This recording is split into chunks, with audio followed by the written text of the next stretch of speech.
The previous chapter, we discussed about continuity and then we also discussed about differentiation, correct? And different types of variety of functions we discussed about it. Now, this particular chapter, you're going to understand those formulas and those concepts what you have learned in continuity and differentiation, how you're going to apply those in the real life examples. All right, that's why these are called as, or this chapter is called as application of derivatives or AOD in short. All right, now application of derivatives, then the pretty much the chapter tells you what you're going to do. So in this, there are five important parts or five important topics what you're going to learn. The first one is called derivative as a rate measure. Now, this mostly deals with formulas in terms of change in the area, volume, you have speed problems, all those physics problems what you have done last year. So, derivative as a rate measure, in the sense, the rate of change of something. All right, this is derivative as a rate measure. Second part, you have increasing and decreasing function.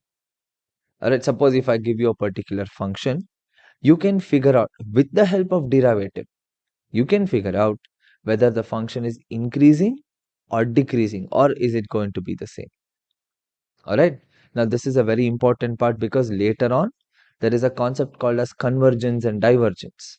For that, this is more like a first step of that one. All right, then the third type or the third topic what you'll be learning is tangents and normals. Tangent, you all know what is a tangent, so I'm not going to explain with that one. So a tangent and a normal. Now, tangent touches the curve at one point, isn't it? Now, a normal is that line which is perpendicular to the tangent. Now, normal is a word what you generally use in physics, if you remember, normal to the surface. So, it's always perpendicular, isn't it? So, that is a normal. Now, you are going to understand how derivatives are used in understanding tangent and normal. All right. Then after that, you have another topic called as errors and approximations. Now, approximation we pretty much do every day, approximately so much, correct? Errors also, it's pretty much there every day. So, with the help of derivative, we can calculate what is the error. Or if you want to approximate a value, we'll use derivative, we can figure out the approximations. All right. And the last topic, what you'll be learning is what we call as maxima and minima. Now, maxima minima is quite an important topic and it's also quite, you can say, it's quite elaborated in this particular chapter. So, maxima minima talks about two things. One is the maximum value of a function, obviously, maximum. Okay, minima, minimum value of the function. So, this is one. And the second one is how do you calculate the maximum minima? There are two tests, first order test and second order test. So you will have to do these two tests. Then you can easily get to know like what is the maximum or what is the maxima, local maxima, what is the local minima or the minimum value of this particular function. So whenever we talk about maxima minima, it's you have a function you're going to do about it. And it's not always with respect to function.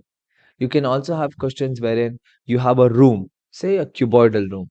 What is the maximum volume of a sphere or a cone which you can fit inside that one? So these are also maximum minimum problems. Clear? So a lot of practical questions you are going to face in this chapter. All right, some of them are based out of mensuration, what you have learned in the previous years, or some of them is based on physics, what you have learning, and also what you have learned. And some of them are just plain old math itself, like these functions part. Clear? So what you are going to learn are these five topics, whatever I mentioned just now. Clear? Now from the next video onwards, we are going to start with errors and approximations as our first topic. Then we'll look into the other four topics. Clear? So in the next video, we'll start with errors and approximations.